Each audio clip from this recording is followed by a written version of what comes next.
And we'll talk some recruiting and maybe have time to hit Auburn MSU, not sure. But Steve Robertson, Hail State Insider, genespage.com, 247 Sports. You can find his new book, Alpha Dogs, signed copies at the Y'all Lifestyle Shop in the Township by Nukes. For Christmas, we welcome in Steve on the Abita Amber guest line.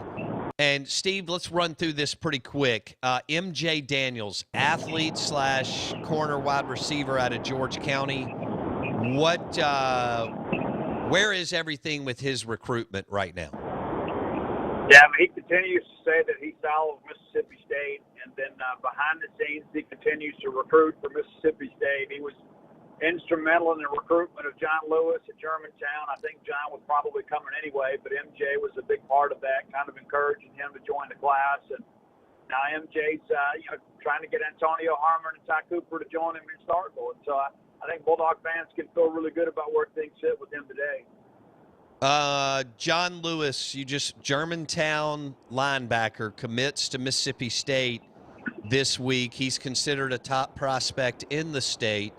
How is that looking for the MSU staff?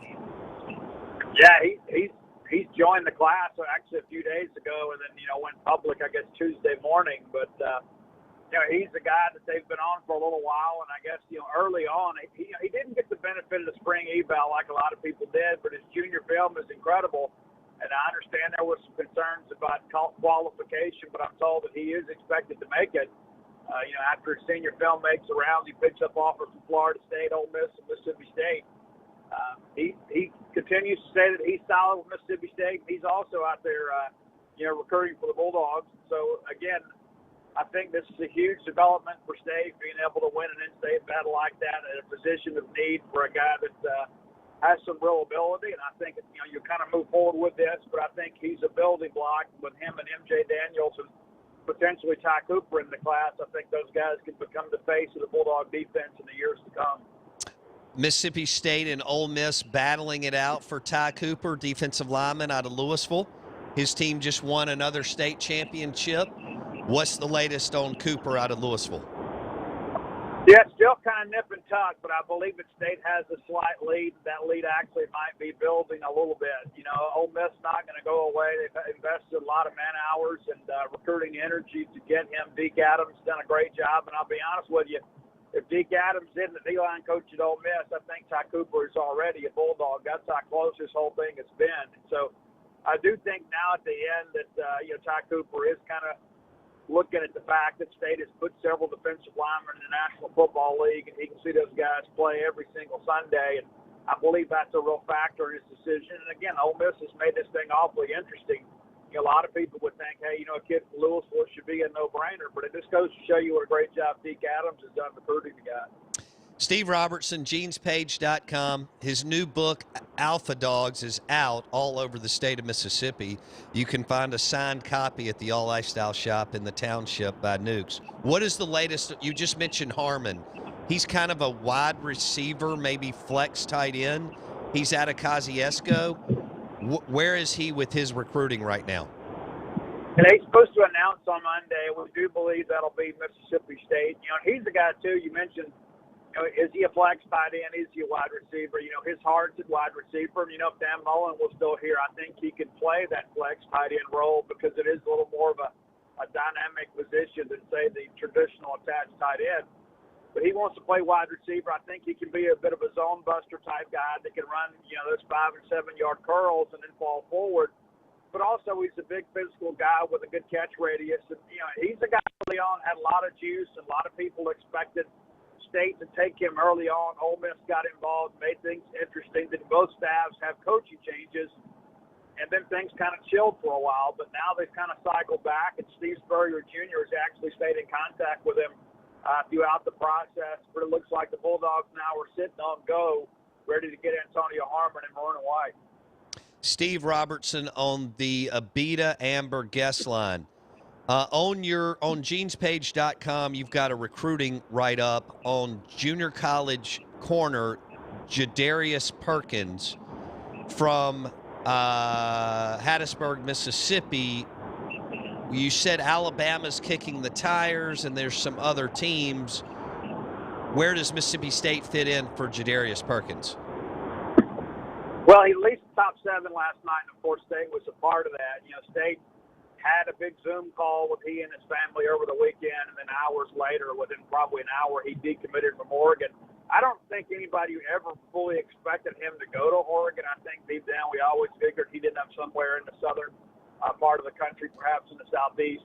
I do believe State has the lead, but Oklahoma's charging hard, and then Alabama. If Alabama offers, it's going to make life interesting for everybody. I don't know how much Alabama's made him feel like a priority, but they're kind of sniffing around a little bit. So there's a handful of other schools that are making it interesting, but State has an immediate need at corner. He's a guy obviously who would come in and play a lot, and I know that Darcel McBath and Zach Arnett both are working at some pretty hard. Steve Robertson on the Out of Bounds show. Jarquez Hunter from Neshoba Central, running back. Is he a take for the MSU staff? Yeah, he absolutely is a take for the MSU staff. And that's the thing. Mari and Howard at Starkville High School, longtime Mississippi State committed to Joe Moorhead. I'm more of a one-cut runner, probably a guy that would have excelled in the Dan Mullen offense. He's a guy that runs between the tackles. Leach wants a little more of a dynamic back. He wants a guy that can catch the ball out of the backfield and make people miss in space, and that's what Jarquez Hunter can do. He's also a great locker room guy and a guy with tremendous work ethic. So he has the intangibles that makes him attractive as a prospect. And who are they battling for him? Well, to be honest with you, I think it's State and then a handful of G5s. I know Vanderbilt was in there a little bit too, and of course they've got the coaching change there. Memphis and some other schools are involved, but I believe State has the inside track. Now it's just a matter of finishing the deal. And he's at the Miss Al All-Star game, right, this week? Yeah, right. Okay. All right. They've had some changes to that roster. Like John Lewis was picked to be in the game, but he had the car accident and hurt his wrist, so he's out. Luke Altmaier, Ole Miss commitment, outside of the game. You replace him with Chandler Pittman, who's an electric player.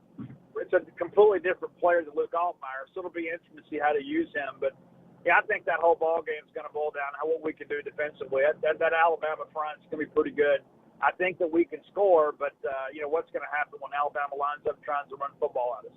All right, fair enough. Auburn at Mississippi State. They could already be in a bowl game. That sounds crazy, I know. But if they win one of the next 2, they are in. What has to happen? This team has zero margin for error. I've got about a minute or so. What has to happen this weekend for Mississippi State to win this game? Well, the first thing I'll say is that it looks like Mississippi State's going to be in a bowl game, win or lose, just because the SEC has 11 bowl tie-ins, and then they've reached an agreement with the Armed Forces Bowl that would technically give them 12. With LSU ineligible and Vandy winless, that makes Mississippi State number 12 right now. Bam. So you're probably going to get some postseason football in Starkville. To beat Auburn, State can't turn the football over, and they're going to have to stop the run. I think you have to make Bo Nix beat you. And I think that, Seth Williams and those guys are great, but you've got to make them one-dimensional, and Zach Arnett's got to confuse Nix a little bit. And listen, erratic Nix kind of shows up in road games. And, senior day at Mississippi State will be an emotional ball game. But I think State can pull the upset. They got to take care of the football. Blake, do I have 30 seconds? Okay, I got about a minute. Steve, can you describe what Kobe Jones has meant to the Mississippi State football program? It's hard to really describe. He started out as a guy that was two deeper, and next thing you know, he's the leader, the unquestioned leader of this team. And, he's a guy that's determined to get a win on Saturday, and I wouldn't bet against him. Steve Robertson, genespage.com, 247 Sports on the Abita Amber guest line. Thanks, Steve. Take care. See you soon. Steve Robertson, his new book, Alpha Dogs, is out throughout the state of Mississippi. You can find a signed copy of Alpha Dogs for Christmas at the Y'all Lifestyle Shop in the Township by Nukes. And I'm your host, Bo Bounds. I've got the Blakey Blakester with me. That was a good hit right there. Just kind of a rapid fire through recruiting and the latest on some of the top prospects in the state of Mississippi. And both the Dogs and the Rebs are going to have to recruit these dudes all the way down to the signature and the facts next Wednesday.